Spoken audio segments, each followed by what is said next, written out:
Hi, good morning, everyone. Welcome to DECCD's information sharing session on September 1st. Believe it or not, we're already at September this year. In some ways, it feels like this year has flown by, and in some ways, it feels like this year has been a really long one. And I know others probably feel that way too. I just want to thank everyone for taking their time to join us this morning. Um, those of you that have been on here before, you probably know who I am. My name is Chad Allgood. I am one of the co-directors of the Division of Early Childhood Care and Development here at the Mississippi Department of Human Services. I've got a few others on my team that are joining us today. One of them is Angela Crockett. Angela is one of the deputy directors of the division, and Angela also oversees the child care payment program. Also joining is Laura Dixon. Laura is also deputy director of the division and our policy director. Vicki Lowry is also on here with us today, and Vicki is the other co-director of the division along with myself. She keeps me out of trouble. she keeps me going straight. And then we've got some other folks. Ashley Roper, she is our project coordinator for the division. And I believe I saw a couple of our other trainers and some folks from the resource and referral system on here as well. So thank you all for joining us. The way this works with the information sharing session, for those of you that may be new or just joining us for the first time, at the beginning of the session, I'll be sharing just some updates from the division. I know I know a lot of you have some questions about some of the things that we've got going. So we're going to share some updates with you. Today, we'll give some general updates, and then we're going to spend the largest chunk of our update time talking about the stabilization grants that are coming up. And then with the time that we have remaining, we will give you all the opportunity to ask questions of myself and of my team about things that are going on in the division.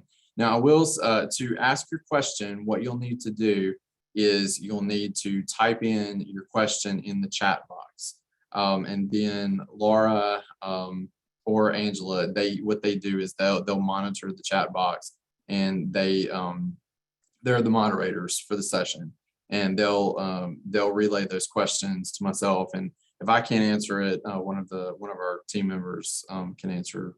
We'll try to answer the question. If you have a question specific about your program, your certificate, a specific parent, a specific child, something specific to your program itself, we do ask that you use either email. You can email those questions to the CC Payment email, or you can call our hotline if you have questions specifically about your program. Overall questions, are welcome as well. So anyway, like I said, we're going to be giving the updates here in just a few minutes, and then as you have questions, you can put those questions in the chat box, and we'll get to the questions here in just a little bit. Anybody from my team have anything else that they want to mention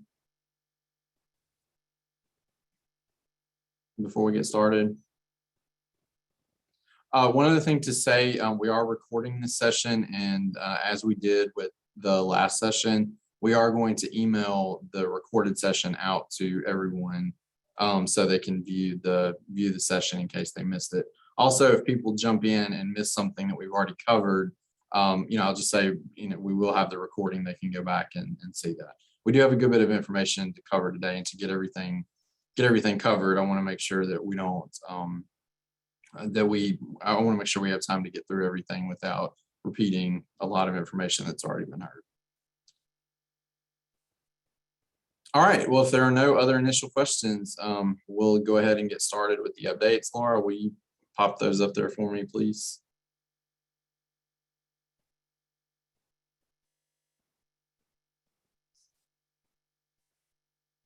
Okay, so our first update has to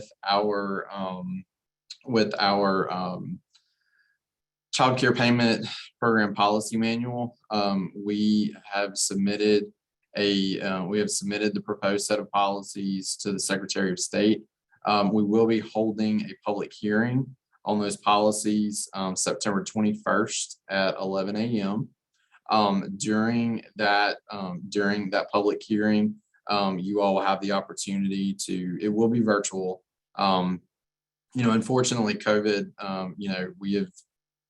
We are still experiencing a lot of folks that are being exposed to the virus, and just in the interest of being as healthy and safe as we possibly can, it will be a virtual hearing.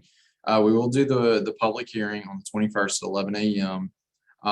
It will be very similar to this format, the information sharing session, except people will actually be given a time that they can give comment, and we will have an opportunity for you to sign up to give verbal comment. We will also make it available where people can give written comments if they prefer.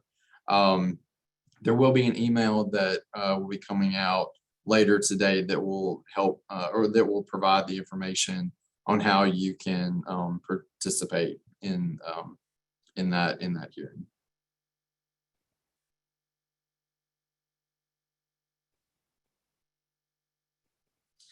Our market rate survey is complete. We did receive the report, the final report from the Social Science Research Center at Mississippi State University. We just want to say to everyone, thank you so much for taking time to participate in that market rate survey. It is the single best way that we can ensure that we are staying on top of what you all are charging, and that we're setting our reimbursement rates at a rate that is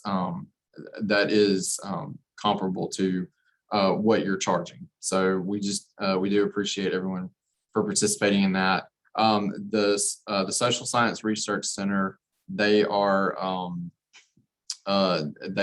preparing the final executive summary, and they're going to submit that to us tomorrow, and we're going to make that available on the website shortly after that, just so you can all see that. We are looking at what was reported, and we're doing some cost modeling to look at what our current rates are, and then what our rates. There will be a rate increase, but we're doing some cost modeling to determine whatever those rates are going to be. The new rates will take effect on October 1 of this year. Well, more information to come on that. So another thing that we're working on right now is our booster shot closeout. The booster shots, that was a program that we put in place using our CARES dollars last year, and we are working diligently. We're diligently waiting, or not waiting, but we're diligently working with providers to help close that out.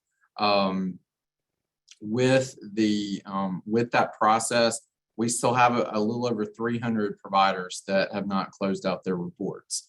And so we're having to spend a lot of time focusing on getting that done, which we need to make sure that we're closing that out for reporting purposes before we can launch additional funding with the ARP dollars or the CRSA dollars. So if you have not submitted your paperwork, or if you've been putting that off, do that ASAP. And when we got our folks, the R&R folks are helping provide some technical assistance on completing that process and getting that done. Please work with them to get that submitted as soon as possible, because once we finish that, we can focus all our attention on the upcoming stabilization funds. So just make sure that if you have not already submitted your booster shot closeout, make sure that you do so, and do so as quickly as possible. The folks that are working with you, when they contact you, if they have questions or if they have suggestions, or if they're saying that there's more information that they need, just work with them as much and as quickly as you possibly can.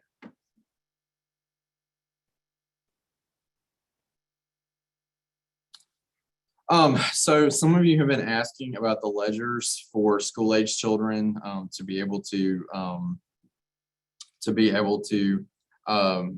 submit for full-time reimbursement for the school-agers on your ledgers. We are planning to reimburse you all for full-time for school-agers, and we are planning to retroactively reimburse providers for children that were school-age that were attending full-time during the school year when they normally would have been in school, but schools were closed for COVID or whatever. But what we found as we went in and as we went in to look at the ledgers to determine who should be getting full-time reimbursement, when we were looking at the ledgers, what we found is that a lot of providers did in fact already claim full-time for school-agers. And what we're trying to do right now is we're trying to figure out how we can make sure that those that that's got to be cleared up. The payments have to be reflected on the ledgers. That has to be cleaned up. But we're looking at how we can best do that without putting a lot of additional work on you all, and try to eliminate as many burdens with that process as possible. But for this month, you need to continue to only do part-time for school-agers on your ledgers. Did I get that right, Angela?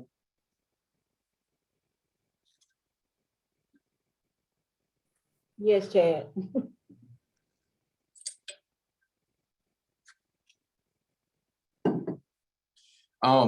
So something else that we have been working on is the provider integrated portal, which was the portal that was being utilized for the standard application process. We have changed vendors for that. As a matter of fact, well, we haven't changed vendors, but we are going to be handling the standard application process internally now. We are in the process of piloting a new, it's still the same exact application. It's still the standard application that you all that are already have the standard designation did, but it's using a different system. Hopefully it's going to be a little bit easier to do. Now, in terms of the standard designation, if you are already designated as a standard center, you are not going to be required to go back through that application process. If you are currently a standard center, you will remain a standard center.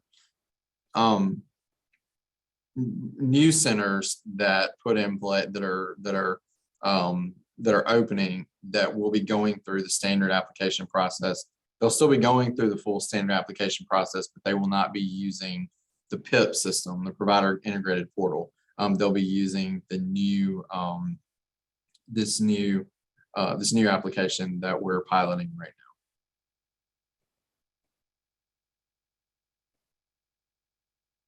now. And I believe I saw a question come up about the copayments and the enhanced provider rates. Yes, we are going to continue to cover parent copayments, which means you should not be charging parents their copayments.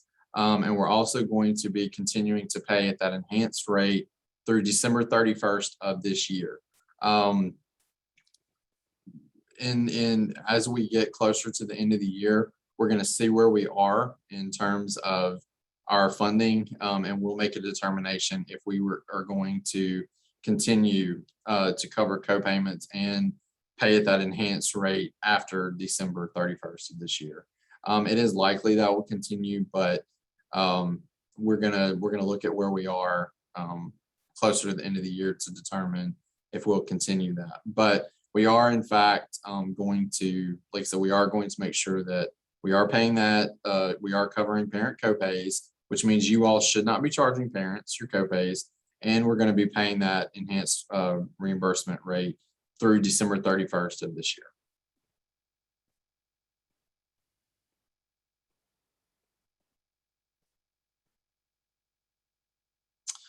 Okay, so these are some of the other updates that are coming. These are some upcoming changes to the child care payment program.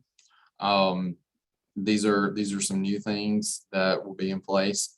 One of them is that child support will no longer be included as countable income for parents.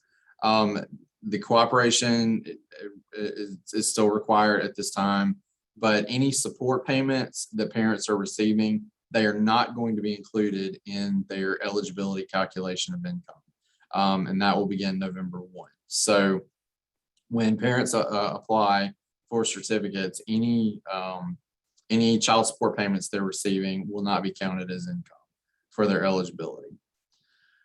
Something else that we're making a change, family copayments for any family whose income is at or below the federal poverty line.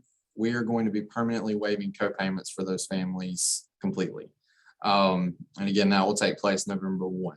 So in the past, there was a copayment for families who were at or below that federal poverty line to an extent.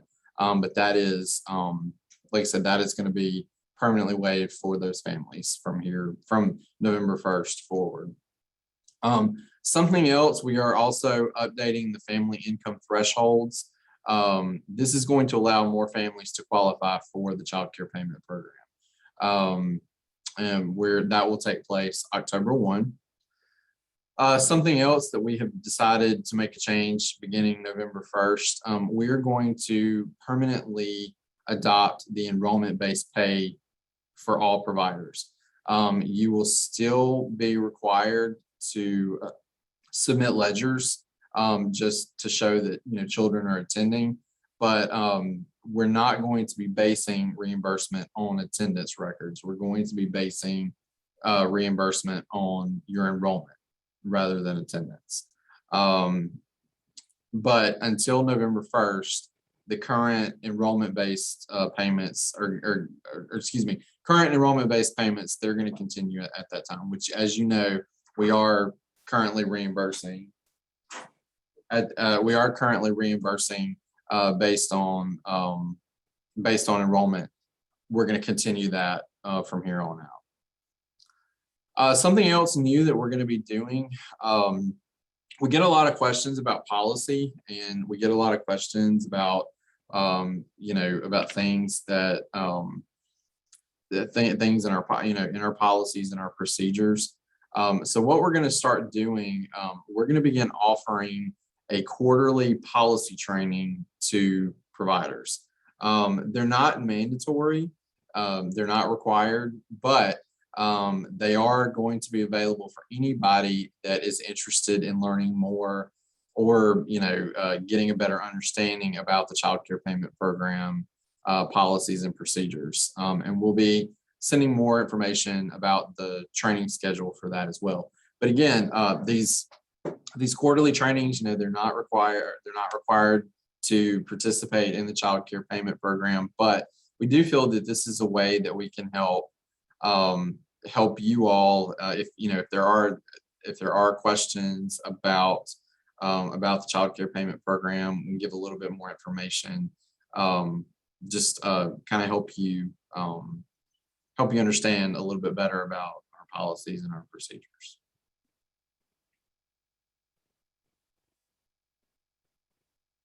Okay, and so that leads us into the information about the Child Care Stabilization Grants. So what we want to do, we're still getting questions from folks. We're getting emails and phone calls, and we're responding to those. But what we felt we would do is just kind of give a good, a good review of the stabilization grants, and also share with you some of the resources that are out there, and kind of tell you what's going to be coming up in the future. So what are the stabilization grants? The stabilization grants were something that was put in place by the American Rescue Plan. And what these stabilization grants were designed to do is they were designed to help child care providers with financial assistance until well, just amid the pandemic. So in terms of what that meant for Mississippi, Mississippi was awarded a little over $319 million. It was $319,476,474 that would go to childcare providers in the form of these stabilization grants. These grants, these are dollars that are going to go directly to childcare providers. This is not a loan. These grants do not have to be paid back. It's not like a loan you would get from the bank or anything like that. The grant funding comes to you. You are not required to pay it back. However, there is a requirement for you all. We are required to make sure that we are tracing how the funding is being used. And so even though you don't have to pay the money back, there is a requirement that you account for how the funding is going to be used. And in just a few minutes, I'm going to kind of talk through some of the broad categories that the feds have notified us about how the funding may be used. So with these grants, we're going to make these grants available hopefully in the very near future. We're shooting for an October date. When you apply for these stabilization grants, you're going to have a couple of options. When you apply, you can either choose what we've done is we put together we're required to make the stabilization grants based on we're required to base the stabilization grant on your operating cost. And the feds gave us some different options for that. One option was that child care providers could submit documentation that shows what your operating expenses are. So like your payroll expenses, the things that you're paying out every month. And you will still have that option.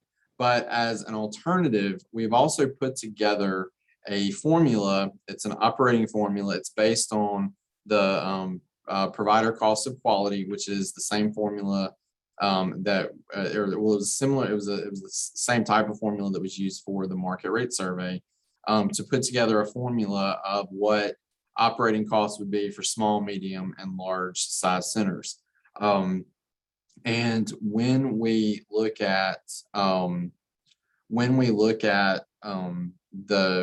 the stabilization, or excuse me, when you go to apply, we use the information like your operating capacity, things like that, to determine an estimated amount based on this formula. There will also be some bonuses if you're a child care payment program provider, if you offer overnight care, if you serve children that have special needs, and then we're also using the social vulnerability index that the CDC puts out, which pretty much all of Mississippi serves someone has a high social vulnerability index rating. But anyway, we're going to have these bonuses in place as well, put together this amount, and you can choose that estimate, which means you would not have to submit paperwork in terms of your operating costs. You could choose this amount. Now, if you feel the estimate is not sufficient to cover your operating costs, you can submit additional documentation that you can submit the financial documentation if you feel like your reimbursement amount should be higher. Let's see, anything else before I go?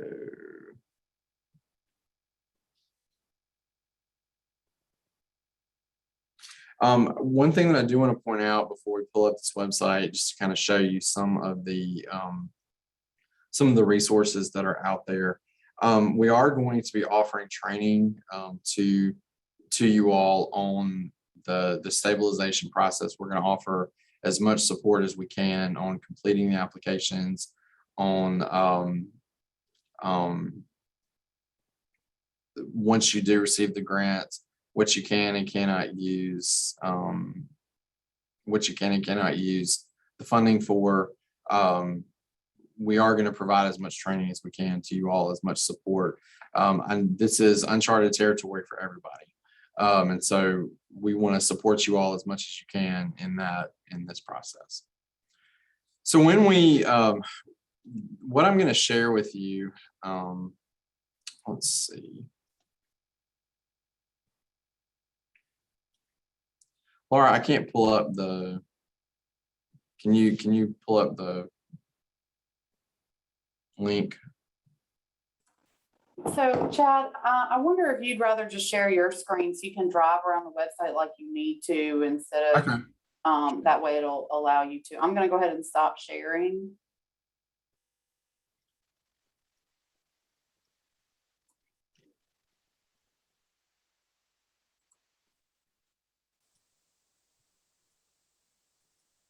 Give me just 1 second.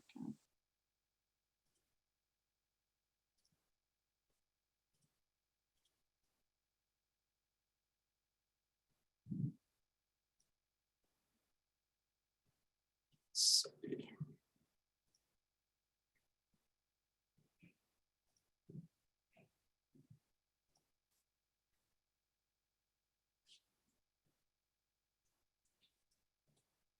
Okay, can you all see that? Is my screen, my browser screen, did it pop up? I'm gonna try to make it a little bigger. Okay.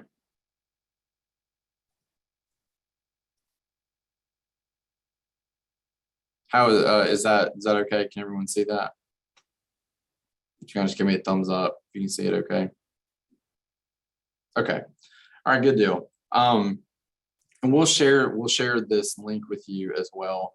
But this is a web page that is made available through the Administration of Children and Families. It's through their Training and Technical Assistance Network.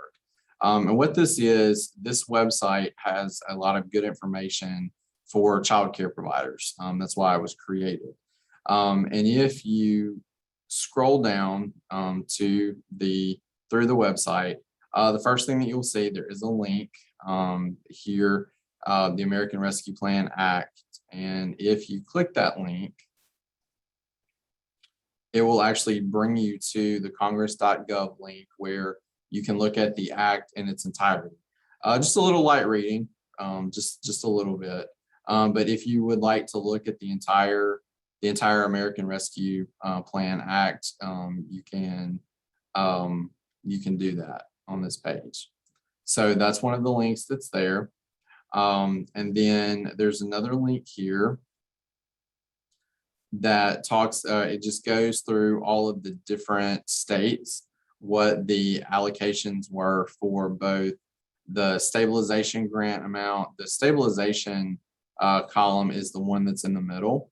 And then the discretionary total is the column that's on the left. And then on the right, there is the total for each state. And so you go down through here with each state, and here's Mississippi, here's the ARP discretionary total, and here is the ARP stabilization total. And then the total award for all the stabilization grants. You know, I worked in early childhood for many, many years. Starting as a preschool teacher, I've worked as a director. You know, I can say, still looking at this number is, it's fairly surreal that we were finally able to get some dollars like this that go towards childcare. I think that it's definitely a historical point in our nation's history. So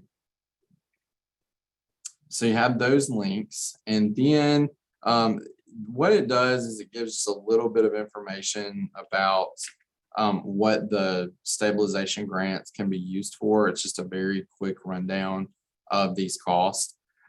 So providers that are eligible to apply, they can use these grants for a variety of different things. Personnel costs, rent or mortgage payments, you can use for that. You can use for insurance costs. You can use the stabilization grants for facility maintenance and facility improvements.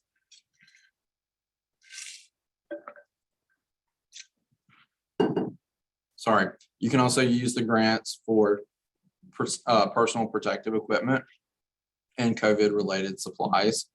You can also use the grants for training and professional development, and anything that's related to health and safety practices.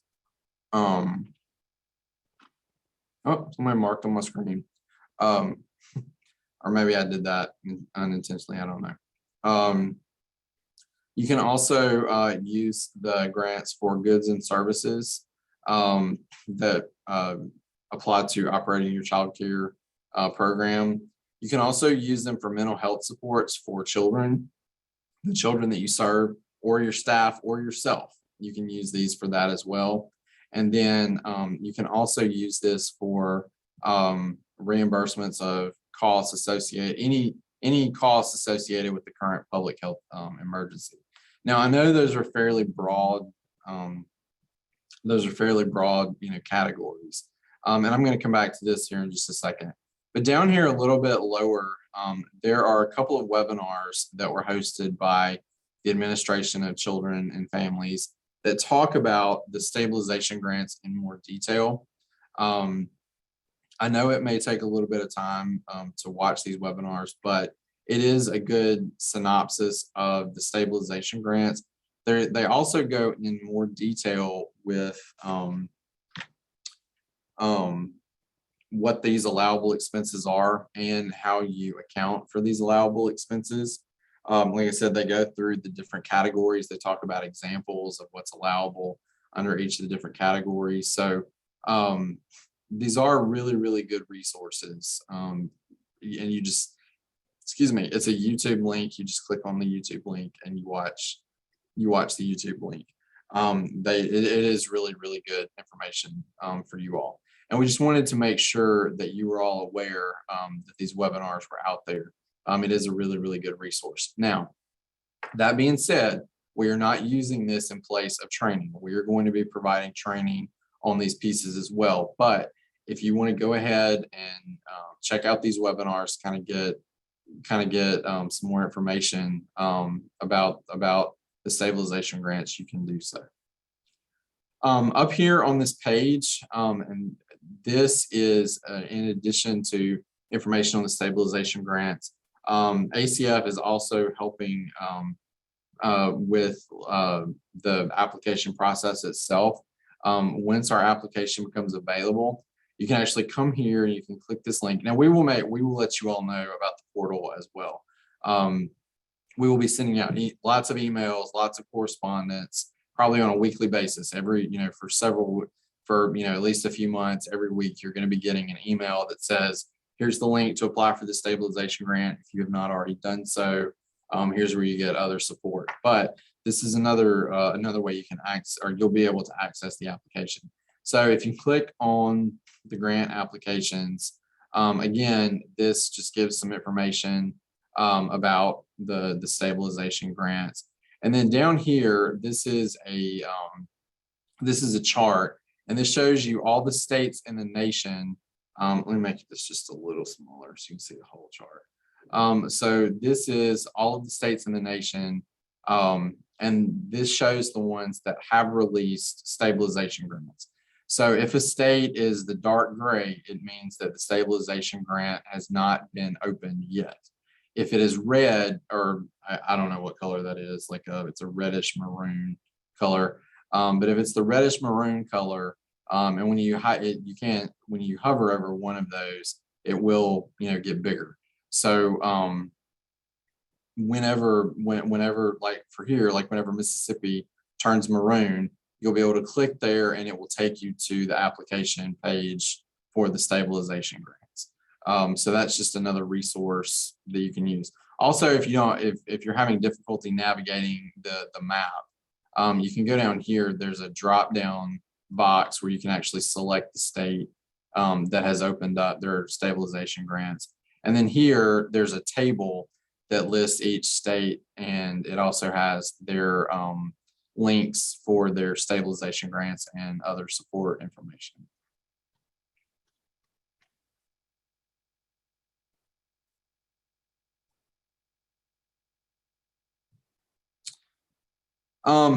Finally, at the bottom of the page, any of you that are family childcare programs, there are a couple of tools for you all as well.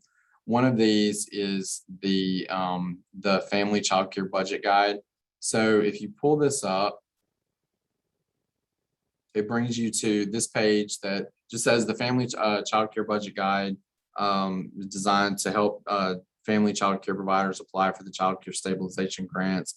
This guide has information on each category. And when you click this PDF, it's just a 16-page printable guide for family childcare. And it gives just some information that family childcare providers can use about, for example, personnel costs. What is a personnel cost? How you can show your expenses, your records, payroll records that you can use. And then like if you also, if you happen to offer benefits, and even though it says it's for family childcare, I would say this is not a bad resource for childcare, for licensed non-residential childcare programs as well. It does give some really good information. So like in this category, rent, utilities, facilities, maintenance, and insurance.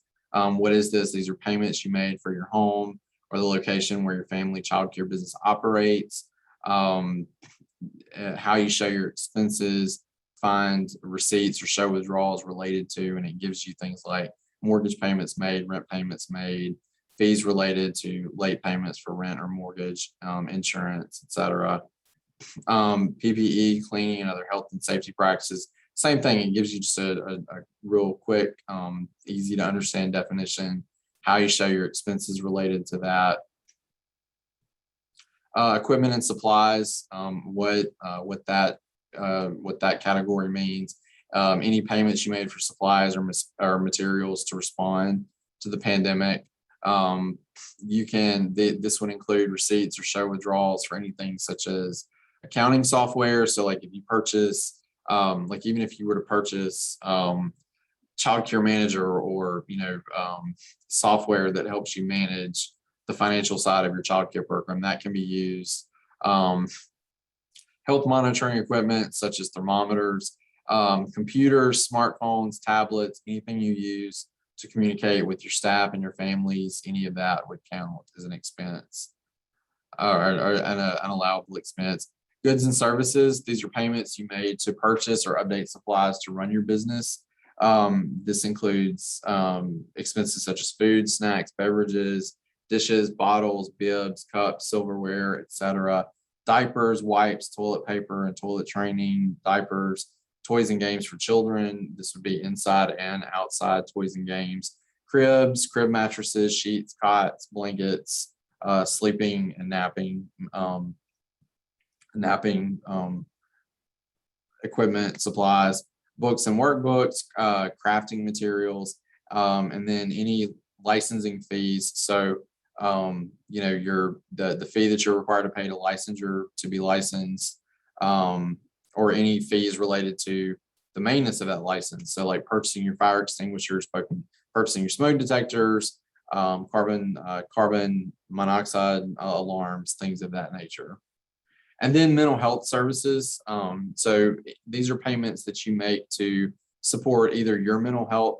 If you have staff members, you can also use stabilization grants for that as well.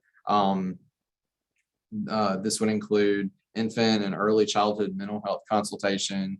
If you use any of the providers in your state, your tribe or your territory, the payment may be a portion of your funding going towards a network of infant and early childhood mental health providers, anything related to mental health services.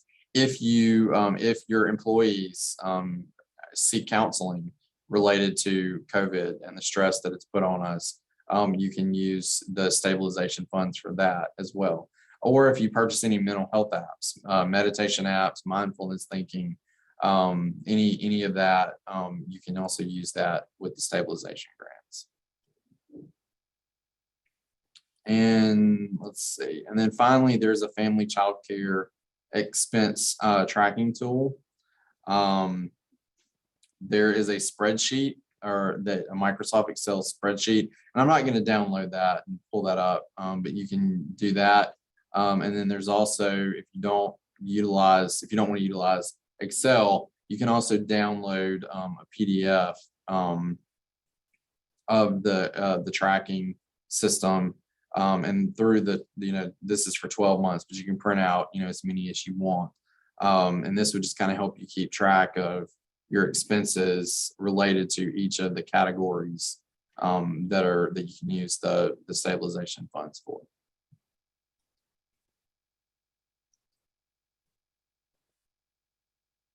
All right, so I'm going to put this in the chat box. And then once we send out the recorded session to everyone, let's see that. There we go. And then once we send out the actual recorded version of the session, we will include that link in that as well. We can do that, right, Laura? We can include the link with the recording link. Yes, it can be in the body of the email. Okay.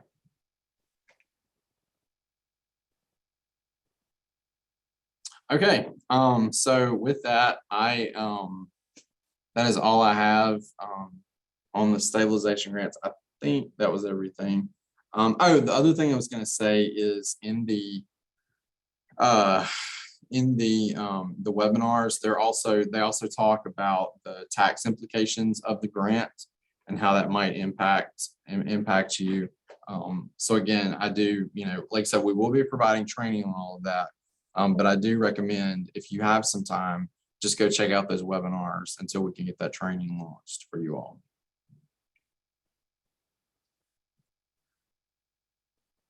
All right, and with that is what I have in terms of updates. So I think, let me make sure there's nothing else.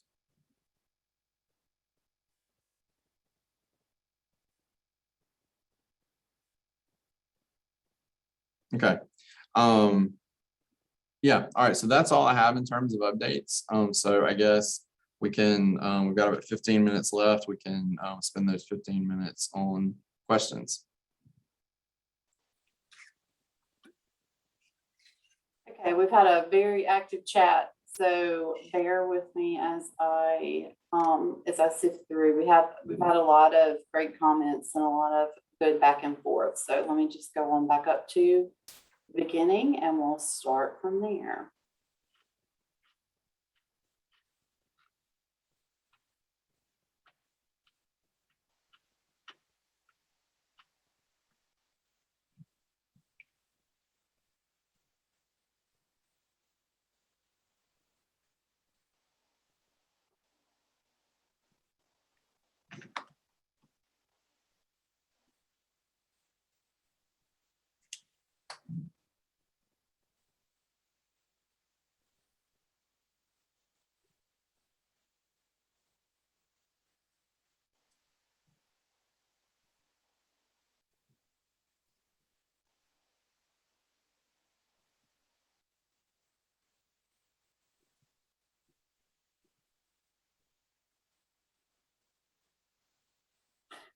Okay, Chad, how will child care providers be given the opportunity to determine how federal funds are spent?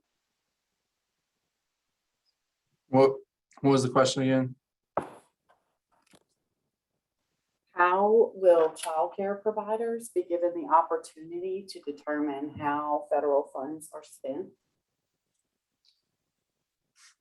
I'm not, or like how they'll be given the opportunity to say how they're spent. Like, are you talking about the way they use their stabilization grants, or It's not clear. The question doesn't specify. I would imagine that perhaps the question is about maybe providing input on the planning from the state level. And then if that's wrong, then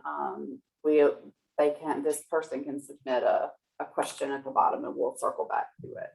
Okay. Yeah, if that person can clarify, we can come back to it. When we as we do our state plan, as we do our policy manual, you know, at any point, providers are welcome to give us feedback, give us input on what's working well and what's not working well. November, well, we just recently had our hearing on our state plan, and providers could give comment during the hearing. We also took written comments, which all of that is much appreciated. As I've said before, we are by no means perfect, and we always welcome feedback that can help us do better by you all and by our families. We do have multiple opportunities where we have been doing, like, we do these monthly information sharing sessions each month. Last November, we did a round of town hall meetings for childcare providers where we got input on our current resource and referral system, our training and our TA. Pretty soon, in October, we're going to be doing what we're going to call it's a road show. Well, it was a road show just amid COVID, and because of the Delta variant and just the reported increasing numbers, we're still watching that to determine if we're going to actually do a physical road show. But even if we don't physically hit the road, we will do a series of roadshow meetings similar to this, where we're going to be talking about our quality system. And I want to hear from you all about what you all think in terms of how quality should be addressed in our state. What does it look like in childcare programs? You know, how should we be looking at it? How can we support you all in your programs? Right now, we're holding steady with our current quality system. We've got the standard designation in place. We are keeping that going. We're not pursuing the comprehensive designation. As I've said before, we are going to be looking at a new quality system, but we want to make sure that with the development of this quality system, that you all have a very strong voice in how that is built and how that is all developed. So these are all opportunities for childcare providers to give us input on what we're doing and to have some say in what how we're developing the child care payment program, the resource and referral system, the support for our families, all of these pieces. Okay, next question. Why was the booster program eliminated from the process of awarding funds to providers? The booster shot program, we used our CARES dollars, which was the first round of relief funding that we got. The CARES, we allocated a certain amount of funding for the booster shot program with our CARES dollars. We kept the CARES application open for a while. We gave providers the opportunity to apply, and so we spent the funding for the CARES dollars. We were intending to use CRSA dollars to do a similar program, but then we found out about the stabilization grants. And so in lieu of using the CRSA dollars to do another grant which is what the stabilization grants are for, we made the determination that we would be the stabilization grants. Let me just say this, the stabilization grants are going to be like the booster shot program on steroids. It is essentially, it's a very similar process. It's going to be a simplified process for applying for the funds. The only difference is you're going to be getting a lot more money than you got with the booster shots.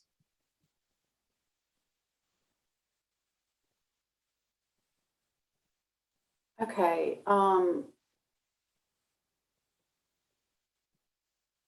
Are the policy changes submitted to the Secretary of State available now for public review? They are posted on the Secretary of State's office, and we will be getting that informational email out later today that has all of the links and everything to access that information. So everybody should have that information by the end of today. How will the information learned from the market value survey be used to the advantage of families and providers? So the market rate survey, that survey was done with childcare providers to find out what you're charging your families. And what we do is we take that information that comes out in that survey, in the survey report. We compare it to we compare up to what we call the 75th percentile.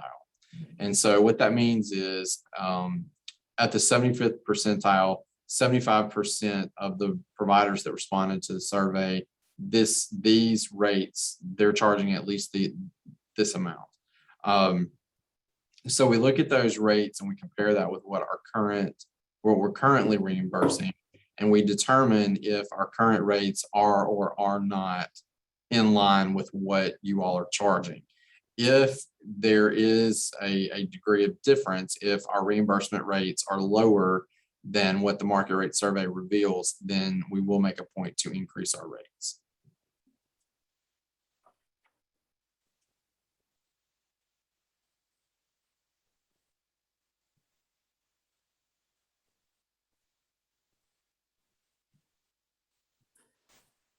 How can providers that have completed their booster shot report assist other providers that have not completed theirs? I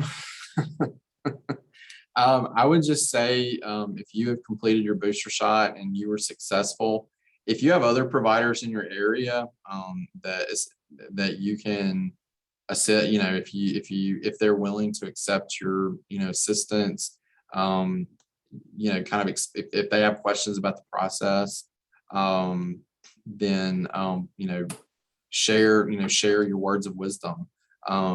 I often say, when I used to teach director's credential, in that room, there was a wealth of knowledge beyond myself. And I learned just as much from the people that were in the class as I taught. So, if you have providers in your area or providers reach out to you, just be mindful they may not want your help, but if they do, if they are willing to accept your help, being kind enough to help them through the process, I think that's fantastic. Okay, is the decision to close out booster shot grants before launching other funding a requirement? And if so, by whom? The decision, it's not a requirement by the feds, but it is a policy that it is a position that we are taking. We are ultimately responsible for that funding and where it goes. We have to account for every penny that we send out. And given that there are over 300 providers still that have not completed the closeout, which it was due the end of August, if I'm not mistaken, that there are over 300 providers. That's about a third of the providers on our program.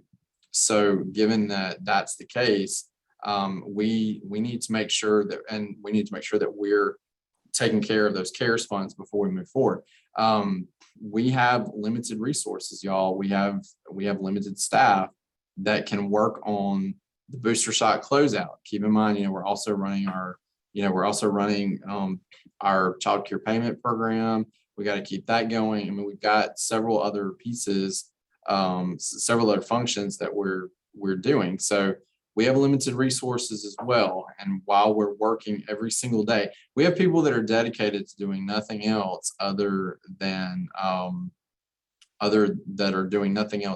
working on closing out the booster shot.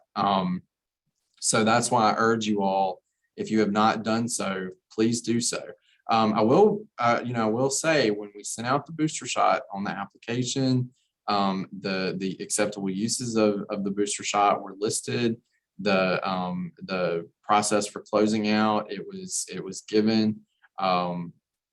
it's just a matter of making sure that we follow through. So again, because we have to be accountable for these dollars, we want to make sure that we account for those CARES funding, because, we have to report to the feds on CARES dollars before we have to report out on ARP dollars. So, we want to take care of that business before we move forward with ARP dollars, because, again, like I said, the stabilization grant is like the booster shot on steroids. It is a lot more money.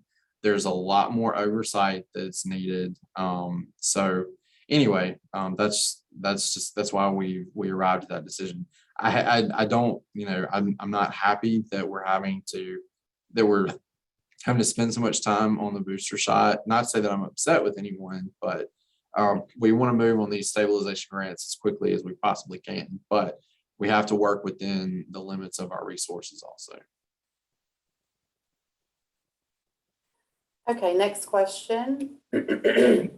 Were funds not used from the initial CARES program? And if so, how much and how will these funds be used? Was that to say, were the funds from the CARES used? Was that the question? Were funds not used from the initial CARES program? And if so, how much and how will the funds be used? No, every penny of the CARES dollars were used. We expended every single penny of it.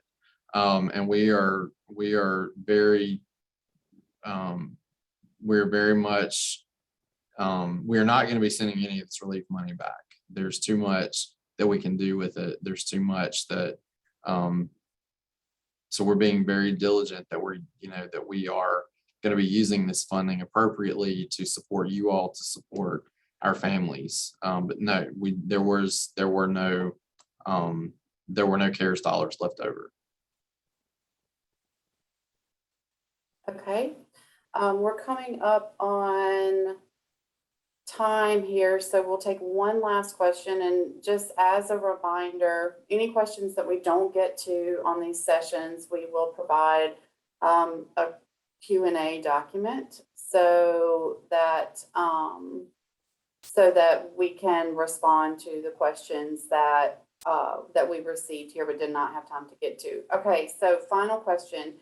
Is there any way to bring back the health and safety course online like before? This was a great help to all the centers and allowed our staff to work on it during nap time and gave so much flexibility to our centers to get hours needed for our staff. This particular course requires that all of our staff get this, so we need it back the way it was. Yeah, we've been looking at this situation very closely. Department of Health had taken on the health and safety training, and we knew that it was a big ask when we did that. To keep up with right now, to try to help keep up with the demand, that all of the resource and referral folks are offering that health and safety training now. So if you need the health and safety training, contact your local resource and referral. We are looking at an online version. Okay. I actually had a conversation with our guy here at the agency that does training to look at how we could use our current learning management system as a possible way of putting it back online. But I do agree. I think that we need to make it easier for people to access. So we are working on that.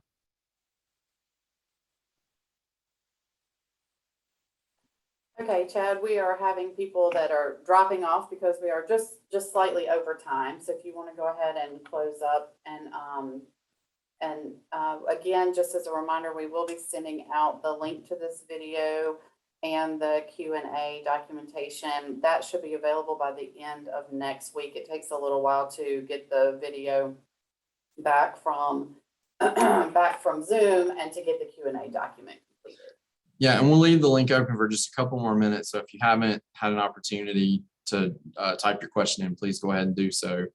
Those that we didn't get to today, we can address written with a written response. Again, just thank you all so much for being here today. We appreciate I appreciate you all taking your time out of your day. These sessions are phenomenal ways for us to kind of keep touch base with you all to get some feedback and everything. Thank you all so much for all that you're doing for children and families in Mississippi. Sorry we missed you last month.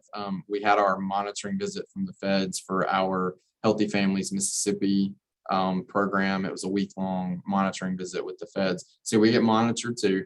And so that's why we had to cancel that, but we sent the memo out in that place. Anyway, thank you all for being here. We're going to leave the chat open for just a couple more minutes. Y'all take care, stay safe, and we'll see you next month. Bye.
Mhm.